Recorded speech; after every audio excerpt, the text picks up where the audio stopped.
Halo semuanya, pernah nggak sih ngerasa kata kolaborasi itu udah sering banget diomongin di kantor? Nah, hari ini kita lupain dulu deh jargon bisnis itu. Kita justru mau lihat gimana kepercayaan bisa mengubah rival yang sengit menjadi sekutu paling kuat lewat sebuah cerita yang ya manusiawi banget. Kemana kita harus pergi? Siapa yang bisa kita percaya? Pertanyaan ini yang datang dari kekhawatiran nyata para orang tua dan atlet jadi inti pembahasan kita. Dan ini kan pertanyaan universal ya, yang kita semua pasti pernah tanyain ke diri sendiri pas lagi bingung. Entah itu di lapangan, di tempat kerja, atau bahkan dalam hidup. Oke, kita mulai dengan sebuah kisah dari tempat yang mungkin nggak kita duga. Sebuah fasilitas kesehatan bernama Pure Athlete. Di sini nih, di antara para atlet yang harusnya jadi saingan berat, sesuatu yang luar biasa justru terjadi. Coba deh bayangin, atlet-atlet muda yang kalau di lapangan itu rival abis, ketemu di fasilitas ini. Tapi di dalam, warna seragam tim mereka tuh seolah-olah luntur. Mereka malah mulai ngobrol, cerita soal cedera, soal pemulihan, dan soal tantangan latihan yang ternyata mereka hadapi bareng-bareng.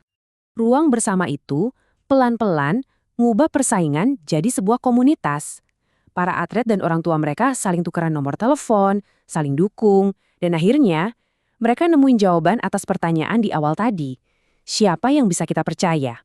Jawabannya, ternyata ya satu sama lain. Tapi, kisah inspiratif kayak di Pure Athlete ini sayangnya bukan sesuatu yang umum. Di banyak tim dan tempat kerja, yang terjadi malah sebaliknya.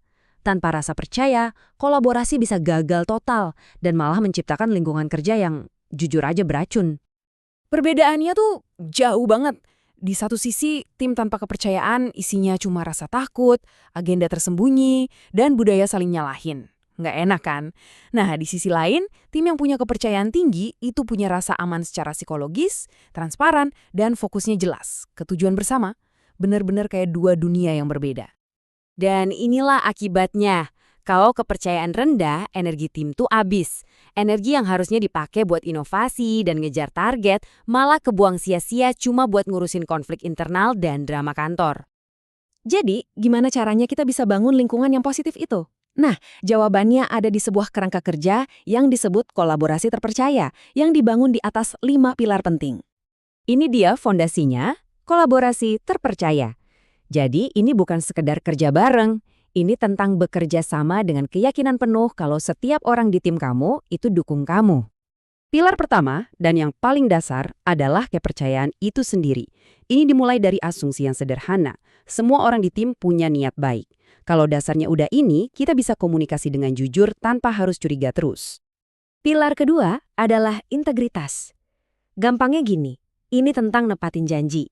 Apa yang kamu omongin, yaitu yang kamu lakuin. Dan kalaupun ada salah, ya kamu ngaku secara terbuka. Berikutnya, keandalan. Ini simpel banget. Apa tim bisa ngandalin kamu? Apa kamu selesaiin tugas tepat waktu dengan kualitas yang konsisten? Nah, itulah keandalan. Pilar keempat, transparansi. Ini gunanya buat ngilangin main tebak-tebakan. Kalau informasi dibagiin secara terbuka, nggak ada lagi tuh ruang buat asumsi-asumsi liar yang bisa merusak dinamika tim. Dan pilar terakhir yang menyatukan semuanya, keamanan psikologis. Ini adalah ruang aman di mana setiap orang bebas kasih pendapat, coba hal baru, dan bahkan ngakuin kesalahan tanpa takut dihakimi. Disinilah inovasi yang sesungguhnya lahir. Oke, sekarang kita lanjut dan lihat gimana cara membangun ini semua. Soalnya, tahu pilar-pilarnya itu satu hal, tapi mempraktekannya, nah itu yang benar-benar penting. Ini dia, semacam cetak birunya. Ada 4 langkah praktis yang bisa diterapin sama tim manapun. Mulai dari bikin aturan main bareng, terus biasain ritual transparansi, sampai secara sadar melatih empati dengan benar-benar dengerin satu sama lain. Dan terakhir, bangun kredibilitas pribadi masing-masing. Kutipan dari Pure Athlete ini, ngerangkum semuanya dengan pas banget. Inilah inti dari empati dan kredibilitas. Fokus sepenuhnya ke orang yang ada di hadapan kita dan kasih perhatian penuh. Ingat kan, cerita staf Pure Athlete yang bantu ngajarin aljabar atau sekedar nawarin bantuan? Tindakan-tindakan kecil kayak gini yang seringnya nggak ada di deskripsi pekerjaan, justru yang pelan-pelan membangun fondasi kepercayaan yang kokoh. Jadi, apa yang terjadi kalau sebuah tim benar-benar komitmen buat bangun kepercayaan semacam ini? Hasilnya bisa transformatif. Ada sebuah tim pemasaran digital yang menerapkan prinsip-prinsip ini, dan hasilnya Peningkatan kualitas kerja sebesar 20%. Ini bukti kalau kepercayaan itu bukan cuma perasaan enak aja, tapi jadi pendorong kinerja yang bisa diukur.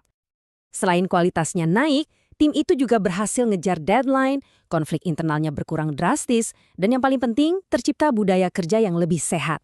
Jadi tempat di mana orang-orang seneng buat berkontribusi.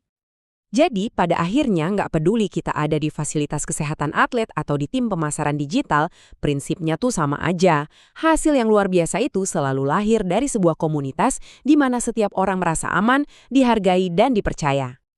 Nah, sebelum kita selesai, saya mau ninggalin satu pertanyaan buat kalian. Bukan tentang teori yang besar-besar, tapi tentang tindakan kecil. Apa satu langkah nyata yang bisa kalian ambil hari ini juga untuk mulai membangun jembatan kepercayaan di tim kalian? Terima kasih sudah menyimak.